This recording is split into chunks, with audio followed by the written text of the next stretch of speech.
ಹೇ ಭಗವಂತ, ನಾವು ಪಾರಾದ್ವಿ. ಧನ್ಯವಾದ ಭಗವಂತ. ಓಡು ಓಡು ತಥಾಚಾರ್ಯ, ನಿನ್ನ ಪ್ರಾಣ ರಕ್ಷಣೆ ಮಾಡ್ಕೊಳ್ಳೋ. ಓಡು ಓಡು ಓಡು ಓಡು ಓಡು. ಭಗವಂತ ನನ್ನ ಹೊಡೆದು ಹಾಕ್ಬಿಟ್ರು. ಮಣಿ, ನಮ್ಮ ಮೃತ್ಯುವಿನ ನಂತರ ನಾವು ನರಕಕ್ಕೆ ಬಂದಿದ್ದೇವೆ. ನರಕನ ಹೇಗೆ?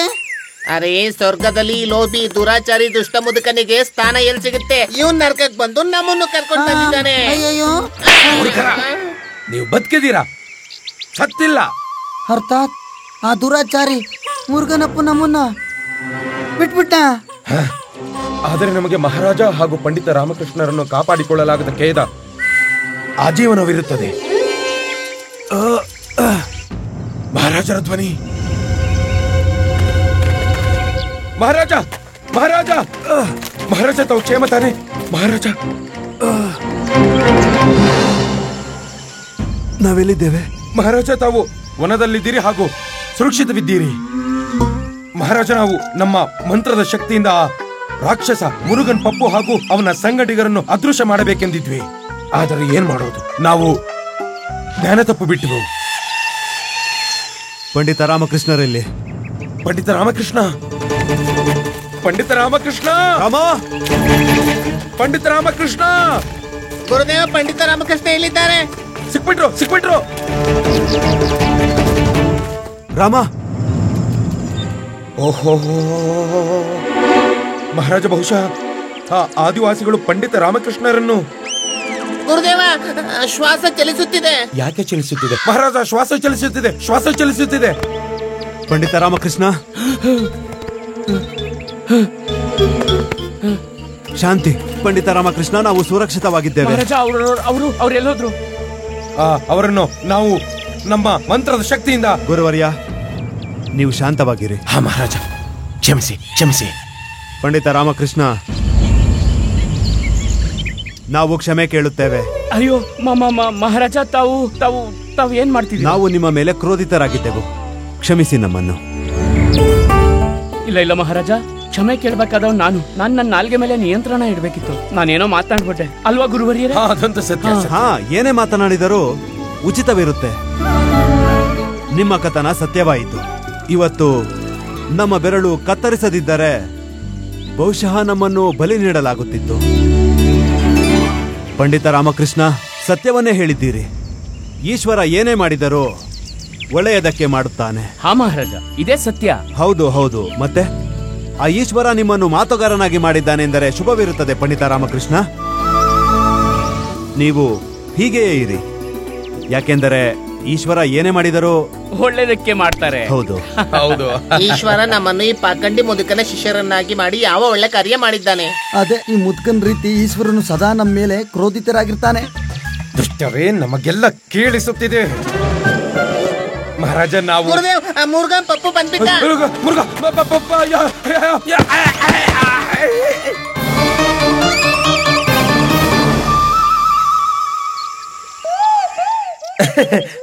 ಮಹಾರಾಜ, ನಾವು ಬಿದ್ಬಿಟ್ವು. ಚಿಂತಿಸ್ತೀರಿ ಗುರುವರ್ಯ?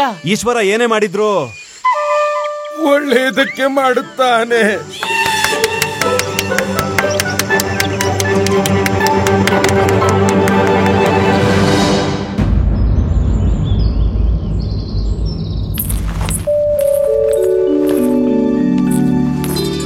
ಮಹಾರಾಜ, ಇಂದು ರವಿವಾರ. ಮಹಾರಾಜ, ಇಂದು ರವಿವಾರ. ಮಹಾರಾಜ, ಇಂದು ರವಿವಾರವಿದೆ. ಅದು ಸಂಧ್ಯಾಕಾಲದಲ್ಲಿ ಮಹಾರಾಜ. ಅದು ಸಂಧ್ಯಾಕಾಲದಲ್ಲಿ. ಮಹಾರಾಣಿ ಚಿನ್ನಾದೇವಿ, ನಮಗೆ ಬಹಳ ಚೆನ್ನಾಗಿ ಗೊತ್ತಿದೆ. ವಾರದಲ್ಲಿ ಒಂದು ದಿನ ರವಿವಾರ ಇರುತ್ತದೆ ಹಾಗೂ ಸಂಧ್ಯಾಕಾಲದಲ್ಲಿ ವಿಹಾರ ನಡೆಯುತ್ತದೆ. ಆದರೆ ನೀವೇನು ಹೇಳಲು ಬಯಸುತ್ತಿರುವಿರೆಂದು ನಮಗೆ ತಿಳಿಯುತ್ತಿಲ್ಲ. ಮಹಾರಾಜ, ನಾವು ಇದನ್ನೇ ನೆನಪು ಮಾಡಲು ಪ್ರಯತ್ನಿಸುತ್ತಿದ್ದೇವೆ. ಮಹಾರಾಣಿ ತಿರುಮಲಾಂಬ ಇಂದು ಸಂಧ್ಯಾಕಾಲದಲ್ಲಿ ಅರಮನೆಯ ಒಳಗೆ ಅರಿಶಿನ ಕುಂಕುಮದ ಸಮಾರಂಭವನ್ನು ಆಯೋಜಿಸಿದ್ದಾರೆ ಹಾಗೂ ವಿಜಯನಗರದ ಸಮಸ್ತ ಮಹಿಳೆಯರನ್ನು ಆಮಂತ್ರಿಸಿದ್ದಾರೆ. ಹೌದೇ?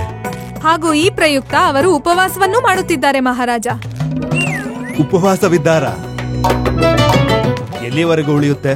ಮಹಾರಾಜ, ಎಲ್ಲಿಯವರೆಗೂ ನಡೆಯುತ್ತೆ? ಮಹಾರಾಜ, ಉಪವಾಸ ಪೂರ್ಣ ದಿನವಿರುತ್ತದಲ್ಲವೇ? ಅವಶ್ಯವಾಗಿ ಪೂರ್ಣ ದಿನವಿರುತ್ತದೆ. ಇಲ್ಲ, ಕೇಶ ಕೇಶ. ಮಹಾರಾಣಿ ತಿರುಮಲಾಂಬ, ತಾವು ತೆರೆದ ಕಣ್ಣಿನಿಂದ ಯಾವುದೋ ಕೆಟ್ಟ ಸ್ವಪ್ನ ಕಾಣುತ್ತಿದ್ದೀರಾ? ಮಹಾರಾಣಿ ಚಿನ್ನಾದೇವಿ, ಇದೆಲ್ಲ ಹೇಗೆ ಸಂಭವವಾಗುತ್ತದೆ? ಹಾಗೆ ಸಂಭವವಾಗುತ್ತೆ ಮಹಾರಾಜ. ಮನಸ್ಸಿನ ಕಣ್ಣಿನಿಂದ ನಿದ್ದೆನೆ ಮಾಡದೆ ಕನ್ಸು ಕಾಣ್ಬೋದು ಮಹಾರಾಜ. ಅದ್ಭುತ. ಇಲ್ಲ, ಕೇಶ ಕೇಶ ಕೇಶ. ಚಿಕ್ಕ ಮಹಾರಾಣಿಯವರೇ, ತಾವು ಕೇಶ ಅಂತ ಏಕೆ ಕೂಗಾಡುತ್ತಿರುವಿರಿ? ತಮ್ಮ ಕೇಶದೊಂದಿಗೆ ಏನಾದರೂ ಕೆಡಕಾಯಿತೆ? ಇಲ್ಲ, ಸರಿಯಾಗಿ ಇದೆ, ಹೇಗೆ ಪ್ರತಿದಿನದಂತೆ. ಮಹಾರಾಜ, ನಾವು ನಮ್ಮದಲ್ಲ ನಿಮ್ಮ ಕೇಶದ ಬಗ್ಗೆ ಮಾತನಾಡುತ್ತಿದ್ದೇವೆ. ಆದರೆ ಮಹಾರಾಜರ ಕೇಶದಲ್ಲಿ ಅಂಥದ್ದೇನಿದೆ? ಇದೆ, ಅದು ನಮಗೆ ಕಾಣಿಸುತ್ತಿದೆ, ಆದರೆ ನಿಮ್ಮ ನೇತ್ರಗಳಿಗೆ ಕಾಣಿಸುತ್ತಿಲ್ಲ. ನಿಮ್ಮ ಮಾತಿನ ತಾತ್ಪರ್ಯವೇನು? ಇಲ್ಲಿ ನೋಡಿ ಇಲ್ಲಿ ನಿಮ್ಮ ಕೇಶ ಮಹಾರಾಜ. ನಿಮ್ಮ ಉದುರಿ ಹೋದ ಕೇಶ ನಿನ್ನೆ ನಿಮ್ಮದಾಗಿತ್ತು, ಆದರೆ ಇಂದು ಉದುರಿ ಹೋಯಿತು. ಈಗಿದು ನಿಮ್ಮದಲ್ಲ ಮಹಾರಾಜ. ಅರ್ಥಾತ್ ಮಹಾರಾಜ, ನಿಮ್ಮ ತಲೆಯಲ್ಲಿ ಶರತ್ಕಾಲದ ಋತು ಆರಂಭವಾಯಿತು ಮಹಾರಾಜ.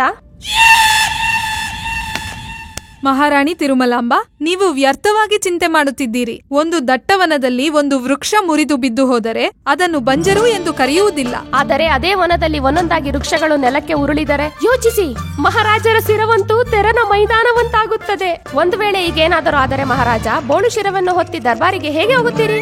ದರ್ಬಾರಿಗೆ ಹೇಗೆ ಹೋಗೋದು? ಮುಕುಟ ಧರಿಸಿ ಹೋಗುತ್ತೇವೆ. ನಾವು ನಮ್ಮ ಮುಕುಟ ಧರಿಸಿ ಹೋಗುತ್ತೇವೆ. ಮಹಾರಾಜ, ಇಲ್ಲಿ ನೋಡಿ, ನಿಮ್ಮ ವನದಲ್ಲಂತೂ 3-4 ವೃಕ್ಷಗಳು ಉರುಳಿ ಹೋಗಿವೆ. ಇಲ್ಲಿ ನೋಡಿ ಮಹಾರಾಜ. ಅರ್ಥಾತ್ ಮಹಾರಾಜ, ನಿಮ್ಮ ವನದ ಯೌವನ ಸಮಾಪ್ತಿಯಾಗುತ್ತಿದೆ. ನಿಮ್ಮ ಶಿರವಂತೂ ಕೇಶರಹಿತವಾಗುತ್ತಿದೆ ಮಹಾರಾಜ. ಯಾವುದೋ ಲೋಹದ ಮಹಾಲಿನಂತೆ ಒಳೆಯುವುದು. ಚಿಕ್ಕ ಮಹಾರಾಣಿ, ನೀವು ನಮಗೆ ಹೇಳುತ್ತಿರುವರಾ ಅಥವಾ ಹೆದರಿಸುತ್ತಿರುವರಾ? ಇಲ್ಲ ಮಹಾರಾಜ, ನೀವು ಸ್ವಲ್ಪನೂ ಚಿಂತೆ ಮಾಡಬೇಡಿ. ನಾವಿದೀವಲ್ವಾ, ನಾವು ನಿಮ್ಮ ಕೇಶವನ್ನು ಕಾಪಾಡುತ್ತೇವೆ. ನಮ್ಮ ಹತ್ತಿರ ಈ ಸಮಸ್ಯೆಗೆ ಒಂದು ಭಯಂಕರ ಉಪಾಯವಿದೆ. ಭಯಂಕರ ಏನು? ನಮ್ಮ ಮಾತಿನ ತಾತ್ಪರ್ಯವೇನೆಂದರೆ, ನಮ್ಮ ಹತ್ತಿರ ಈ ಸಮಸ್ಯೆಗೆ ಉತ್ತಮ ಹಾಗೂ ಸರಳ ಉಪಾಯವಿದೆ. ಅದ್ಭುತ. ಈ ಉತ್ತಮ ಹಾಗೂ ಸರಳ ಉಪಾಯವನ್ನ ಶೀಘ್ರ ತಿಳಿಸಿ. ನಾವೇನು ಬೇಕಾದರೂ ಮಾಡಲು ಸಿದ್ಧರಿದ್ದೇವೆ. ನಮ್ಮ ಪಿತಾಶ್ರೀ ಮಹಾರಾಜ ಶರ್ವಿಚರಾವ್ ಶಿರದಿಂದಲೂ ಕೇಶ ಉದುರುತ್ತಿತ್ತು. ಅರ್ಧ ಚಂದ್ರನಂತೆ ಕಾಣಿಸುತ್ತಿದ್ದರು. ಹುಣ್ಣಿಮೆಯ ರಾತ್ರಿಯಂತೂ ಗುರುತಿಸಲಾಗಲಿಲ್ಲ ಚಂದ್ರ ಮತ್ತು ನಮ್ಮ ಪಿತಾಶ್ರೀಯ ಶಿರ ಯಾವುದೆಂದು. ಚಿಕ್ಕ ಮಹಾರಾಣಿ, ಉಪಾಯ ಹೇಳಿ. ಉಪಾಯ ಇದೆ ಮಹಾರಾಜ. ನಮ್ಮ ಸುಮಧುರವಾದ ಕೈಗಳಿಂದ ತಯಾರಿಸಿರುವ ನಲ್ಲಿ ಹಾಗೂ ಕರಿಬೇವಿನ ವಿಶೇಷ ಕಷಾಯ. ಮಹಾರಾಜ, ಇಂದಿಗೂ ನಮಗೆ ನೆನಪಿದೆ. ಆ ಕಷಾಯ ಕುಡಿದ ನಂತರ ನಮ್ಮ ಪಿತಾಶ್ರೀಗೆ ಕೇಶ ಮರಳಿ ಬಂದಿತು. ಮಹಾರಾಜ, ಅದೇ ಕಷಾಯವನ್ನು ಮಾಡಿ ತರುತ್ತೇವೆ. ಕಷ್ಟ, ಘೋರ ಕಷ್ಟ. ಇಲ್ಲ ಮಹಾರಾಜ, ನಾವಿರುವಾಗ ನಿಮಗೆ ಯಾವುದೇ ಕಷ್ಟ ಬರೋದಿಲ್ಲ. ನೀವು ನೋಡಿ, ಆ ಕಷಾಯ ಕುಡಿದ ಮೇಲೆ ನಿಮ್ಮ ಕೇಶ ಮೊದಲಿಗಿಂತಲೂ ಜಾಸ್ತಿ ಆಗುತ್ತದೆ. ಮಹಾರಾಣಿ ತಿರುಮಲಾಂಬ, ಆದರೆ ನೀವು ಉಪವಾಸವಿದ್ದೀರಿ ಹಾಗೂ ಅರಿಶಿನ ಕುಂಕುಮದ ಸಮಾರಂಭವನ್ನೂ ಇರಿಸಿದ್ದೀರಿ. ಹಾಗೆ ವಿಜಯನಗರದ ಸಮಸ್ತ ಮಹಿಳೆಯರನ್ನೂ ಸಹ ಕರೆದಿದ್ದೀರಿ. ಹೀಗಿರಲು ನೀವು ಕಷಾಯ ಹೇಗೆ ಸಿದ್ಧಪಡಿಸುವಿರಿ? ಇಷ್ಟೊಂದು ಕಾರ್ಯಗಳು ನೀವೊಬ್ಬರೇ ಹೇಗೆ ಮಾಡುವಿರಿ? ನಾವಂತೂ ಹೇಳುತ್ತೇವೆ, ಇರಲಿ ಬಿಡಿ. ಉಚಿತವಿದೆ, ಸತ್ಯ ಹೇಳುತ್ತಿದ್ದಾರೆ. ಇಲ್ಲ ಮಹಾರಾಜ, ಎಲ್ಲರಿಗಿಂತ ಅಧಿಕ ಮಹತ್ವ ಪೂರ್ಣ ನೀವು ನಮಗೆ. ನಾವು ನಿಮಗಾಗಿ ಕಷಾಯ ಈಗಲೇ ಸಿದ್ಧಪಡಿಸಿ ತರುತ್ತೇವೆ. ಮಹಾರಾಜ, ತಮ್ಮ ದಿನದ ಆರಂಭವಂತೂ ನಲ್ಲಿ ಹಾಗೂ ಕಹಿಯಾದ ಬೇವಿನ ಕಷಾಯದಿಂದ ಭರಪೂರವಾಗುತ್ತದೆ. ಕಷಾಯದಿಂದ ಭರಪೂರವಾಗದು, ಭಯ ಹಾಗೂ ದುಃಖದಿಂದ ಭರಪೂರವಾಗುತ್ತದೆ.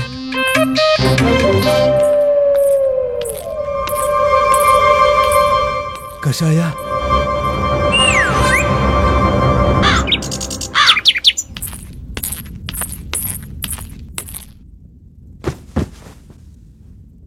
ಏನ್ ಮಾಡ್ತಿದ್ದೀರಿ? ನಾನಾ ವಿರುದ್ಧ ಶೀರ್ಷಾಸನ ಮಾಡ್ತಾ ಇದ್ದೇನೆ. ವಿರುದ್ಧ ಬೇಕೆ? ನಾವು ನಿಮ್ಗೆ ನೇರ ಶೀರ್ಷಾಸನ ಹೇಳ್ಕೊಡ್ತೇವೆ. ಇಲ್ಲ, ನಾನಿಲ್ಲಿ ನಿಂತ್ಕೊಂಡು ನನ್ನ ಮುಖದಿಂದ ಉದ್ಯಾನವನ ಸ್ವಚ್ಛ ಮಾಡ್ತಿದ್ದೀನಿ. ಓ, ಕ್ಷೌರ ಮಾಡ್ಕೊಳ್ತಿದ್ರಾ? ಆದ್ರೆ ಇವತ್ ರವಿವಾರ, ಪ್ರತಿದಿನ ಇದನ್ನೇ ಮಾಡ್ತಿರ್ತೀರಾ. ಹೋಗ್ಲಿ ಬಿಡು ಶಾರದಾ, ನಿನ್ಗೆ ಅರ್ಥ ಆಗಲ್ಲ ನಮ್ಮ ಪುರುಷರ ಕಷ್ಟ.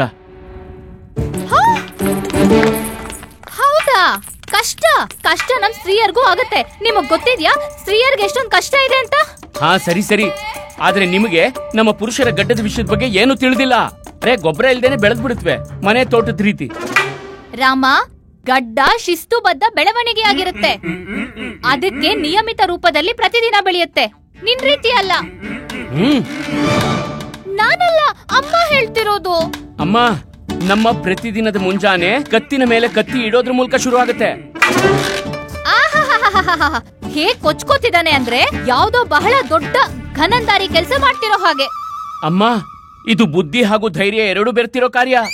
ಸ್ವಲ್ಪ ಆ ಕಡೆ ಈ ಕಡೆ ಆದ್ರೆ ತಾಳ್ಮೆ ಗೆಟ್ರೆ ಮುಖದ ಮೇಲೆ ಗೆರೆ. ಇದ್ರಲ್ಲೇನಿದೆ, ಎಲ್ರು ಮಾಡ್ತಾರೆ. ಎಲ್ರು ಮಾಡಲ್ಲ, ಕೇವಲ ಪುರುಷರು ಮಾಡ್ತಾರೆ. ಗ್ರಹಚಾರ ಕೆಟ್ಟು ನಿಮಗೇನಾದ್ರೂ ಗಡ್ಡ ಬೆಳೆದ್ರೆ ಆಗ ಅರ್ಥ ಆಗುತ್ತೆ. ಇವ್ ನಾಲ್ಗೆಲಿ ಕಪ್ ಮಚ್ಚೆ ಇದೆ. ಇವನ್ ಬಾಯಿಂದ ಮಾತ್ ಬಂತು ಅಂದ್ರೆ ಆಗ್ಬಾರ್ದು, ಹಾಗೆ ಹೋಗುತ್ತೆ. ಅಯ್ಯೋ ಭಗವಂತ, ಕೊಳ್ಳಿ ಇವನ್ ತಲೆಯಲ್ಲಿರೋ ಕೆಟ್ಟ ಯೋಚನೆನ ಎತ್ಕೊಳ್ಳಿ, ಮತ್ತೆ ಒಳ್ಳೆ ಯೋಚನೆಗಳನ್ನ ತುಂಬಿ.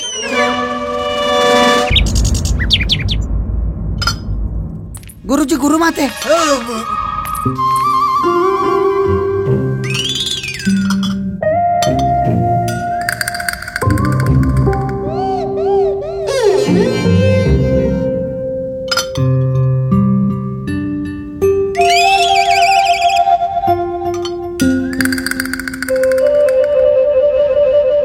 ಇರಿ ಸ್ವಾಮಿ, ಇರಿ. ನಾವಿಂದು ನಿಮಗಾಗಿ ವ್ರತ ಮಾಡ್ತಿದ್ದೀವಿ. ನೀವು ಎಲ್ಲ ಅನ್ನವನ್ನು ಒಂದೊಂದೇ ಅಗಳು ತಿನ್ನಬೇಕು. ಏನ್ ಮಾಡ್ಬೇಕು? ಒಂದೊಂದೇ ಅಗಳು ತಿನ್ನಬೇಕು. ಇದರಿಂದ ಸಮಸ್ತ ವಿಜಯನಗರದ ಕಷ್ಟಗಳು ಒಂದೊಂದಾಗಿ ಎಲ್ಲ ತೀರಿ ಹೋಗುತ್ತವೆ. ನಮಗೆ ತಿಳಿಸಿ, ನೀವೆಂದಾದರೂ ಆಕಾಶದ ತಾರೆಗಳನ್ನು ಒಂದೊಂದಾಗಿ ಎಣಿಸಲು ಪ್ರಯತ್ನಿಸುತ್ತಿರುವಿರಾ? ಇಲ್ಲ ತಾನೇ? ನಾವು ಒಂದೊಂದೇ ಅಗಳು ಅನ್ನ ಹೇಗೆ ತಿನ್ನೋಕೆ ಸಾಧ್ಯ? ಆದ್ರೆ ವ್ರತ ಸ್ವಾಮಿ, ವ್ರತ ಸರಳವಾಗಿದ್ದರೆ ನೀವು ಮಹಾನ್ ಅನಿಸಿಕೊಳ್ಳುವುದು ಹೇಗೆ? ಇದು ವ್ರತ ಅಲ್ಲ, ಮನಸ್ತಾಪ ವರ್ಣಮಾಲಾ. ಸ್ವಲ್ಪ ಇರಿ ಸ್ವಾಮಿ, ನಾವೀಗ್ಲೇ ನಿಮಗೆ ಅರ್ಥ ಮಾಡಿಸ್ತೀವಿ.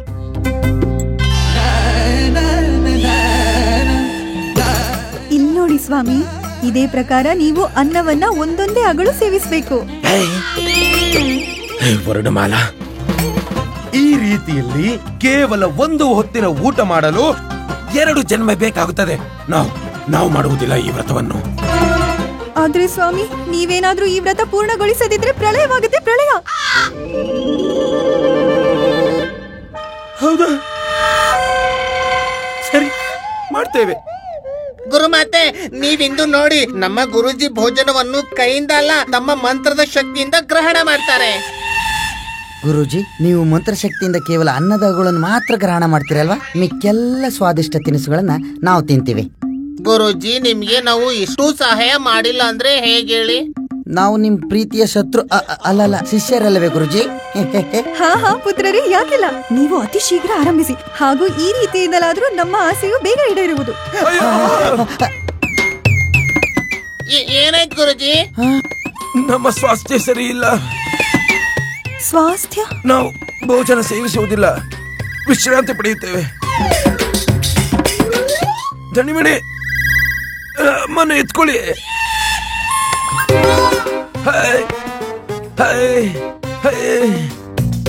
ಎತ್ತಿ ಎತ್ತಿ ಎತ್ತಿ ಎತ್ತಿ. ಸ್ವಾಮಿ,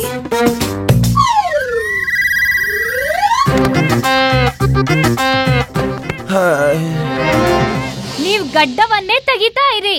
ಮಹಾರಾಣಿ ತಿರುಮಲಾಂಬ ಅರಿಶಿನ ಕುಂಕುಮದ ಸಮಾರಂಭ ಮಾಡ್ತಿದ್ದಾರೆ ಮಹಲ್ನಲ್ಲಿ. ನಾವ್ ಅಲ್ಲಿಗೆ ಹೋಗ್ತಿದೀವಿ. ನನ್ ಪ್ರೀತಿಯ ಶಾರದಾ, ಎಷ್ಟು ಸುಂದರವಾಗಿದ್ಯಾ. ಅಮ್ಮ ಅರಮನೆಗೆ ಹೋಗ್ತಾಳೆ, ಹಾಗೂ ಮರಳಿ ಬರುವಾಗ ನನ್ಗಾಗಿ ಲಡ್ಡು ತಗೊಂಡ್ ಬರ್ತಾಳೆ. ಸರಿ ಅಮ್ಮ, ನಾನ್ ತಂದ್ಕೊಡ್ತೀನಿ. ನಿಮ್ಗಾಗಿ ಲಡ್ಡು ತರ್ತೀನಿ. 3 ಲಡ್ಡು ತರ್ತೀನಿ.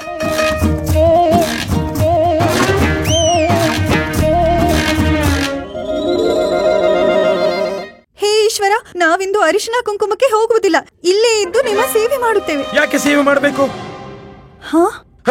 ಅಂದರೆ ಅವಶ್ಯಕತೆ ಏನಿದೆ ವರುಣಮಾಲಾ? ನೀವು ಹೋಗಿ ಹೋಗಿ ಹೋಗಿ ನಿಮ್ಮ ಕಾರ್ಯ ಮಾಡಿ ಹೋಗಿ. ನಾವು ನಮ್ಮ ಮಂತ್ರಶಕ್ತಿಯಿಂದ ನಮ್ಮ ಸ್ವಾಸ್ಥ್ಯ ಸರಿ ಮಾಡಿಕೊಳ್ಳುತ್ತೇವೆ.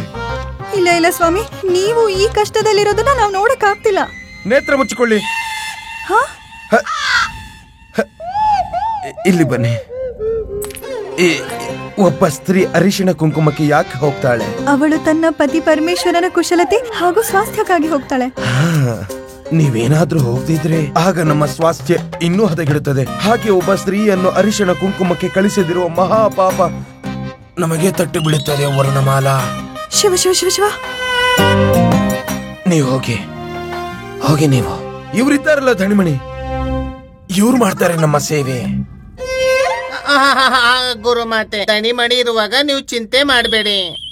ಆದ್ರೆ ಸ್ವಾಮಿ, ವ್ರತ ಅದನ್ನ ನಾವು ಮಾಡ್ತೀವಲ್ಲ, ನಾವು ಖಂಡಿತ ಪೂರ್ತಿ ಮಾಡ್ತೀವಿ. ಖಂಡಿತ. ಗುರುಮಾತೆ, ತಾವು ಮರಳಿ ಬರೋದ್ರೊಳಗೆ ನಮ್ಮ ಗುರೂಜಿ ಅನ್ನದ 50 ಅಗಳನ್ನಾದರೂ ಸೇವನೆ ಮಾಡಿರ್ತಾರೆ.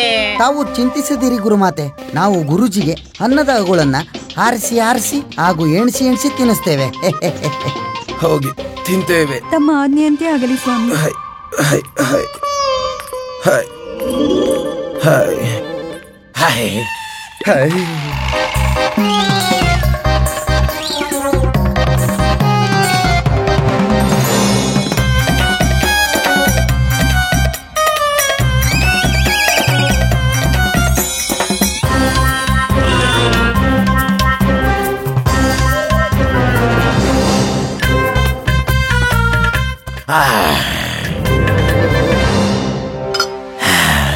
ಗುರೂಜಿ, ನೀವ್ ಯಾಕಿಷ್ಟು ಆತ್ರ ಬಿದ್ರಿ?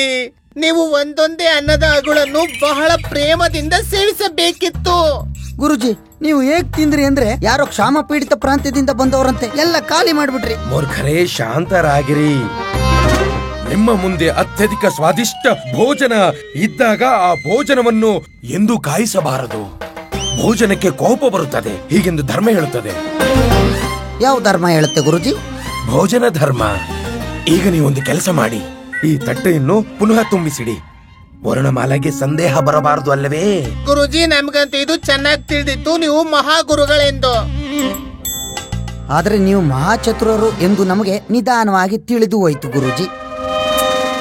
ಗುರುಜಿ ನಿಧಾನವಾಗಿ ಬುದ್ಧಿವಂತರಾಗ್ತಿದ್ದೀರಾ ನೀವು. ಮಹಾರಾಜ, ಇದನ್ನು ವಿಶೇಷವಾಗಿ ನಿಮಗಾಗಿ ಮಾಡಿದ್ದೇವೆ. ಈ ಕಷಾಯದ ಕಣಕಣದಲ್ಲೂ ನೆಲ್ಲಿ ಹಾಗೂ ಕರಿಬೇವಿನ ಮಿಶ್ರಣದಿಂದ ಮಾಡಲಾಗಿದೆ. ಆದರೆ ಮಹಾರಾಣಿಯವರೇ, ಇದಂತೂ ಮಣ್ಣು ಹಾಗೂ ಧೂಳಿನಿಂದ ಮಿಶ್ರಣಗೊಂಡಂತಿದೆ. ಇಲ್ಲ ಮಹಾರಾಜ, ಇದಂತೂ ನಿಮ್ಮ ಕೇಶ ಮರಳಿ ಬರುವುದಕ್ಕಾಗಿ. ಮಹಾರಾಜ, ನಮ್ಮ ಉಪವಾಸ ಹಾಗೂ ಅರಿಶಿನ ಕುಂಕುಮದ ಕಾರ್ಯಕ್ರಮವಿದೆ. ಅದರಲ್ಲೂ ನಾವು ನಿಮಗೆ ಸಮಯ ತೆಗೆದು ಬಹಳ ಪರಿಶ್ರಮದಿಂದ ಮಾಡಿದ್ದೇವೆ. ಹೌದೇ?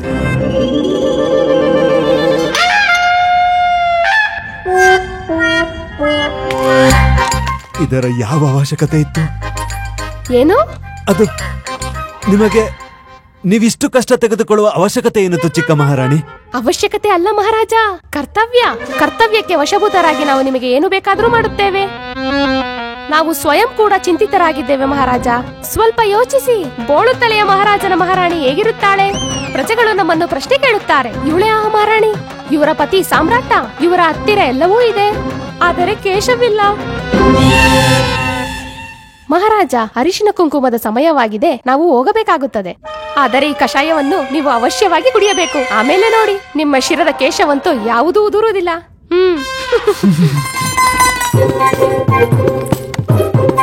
ಕೇಶವನದ ಬಗ್ಗೆ ತಿಳಿದಿಲ್ಲ,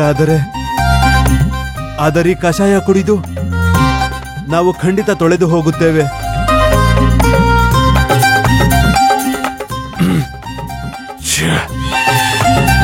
ಕುಡಿ ಕುಡಿ.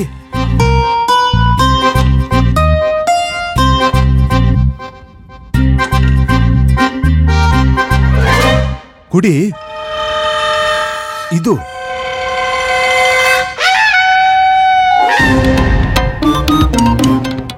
ಕುಡಿಯಲಾಗುವುದಿಲ್ಲ. ಅರೆ, ಕುಡಿದರೆ ನಿನ್ನ ಕೇಶವನದ ಕೇಶ ಉದುರುವಿಕೆ ಸಮಾಪ್ತಿಯಾಗಿ ಬಿಡುವುದು. ಅಯ್ಯೋ, ನಾನಿದನ್ನ ಕುಡಿದರೆ ನಾನೇ ಸಮಾಪ್ತಿಯಾಗಿ ಬಿಡುತ್ತೇನೆ. ಕುಡಿದು ಬಿಡು. ಈ ಕಷಾಯ ನೆಲ್ಲಿ ಹಾಗೂ ಕರಿಬೇವಿನ ಅಂಶದಿಂದ ಪರಿಪೂರ್ಣವಾಗಿದೆ. ಇದರಿಂದ ಮೃತ ಮೂಷಕನ ದುರ್ಗಂಧ ಬರ್ತಾ ಇದೆ. ಹೇಳುತ್ತಿಲ್ಲವೇ? ನಾವಿದನ್ನ ಕುಡಿಯಲಾಗುವುದಿಲ್ಲ. ಎಂದಿಗೂ ಇಲ್ಲ. ನೀನ್ ಹೋಗು. ಆದ್ರೆ ಹೋಗು.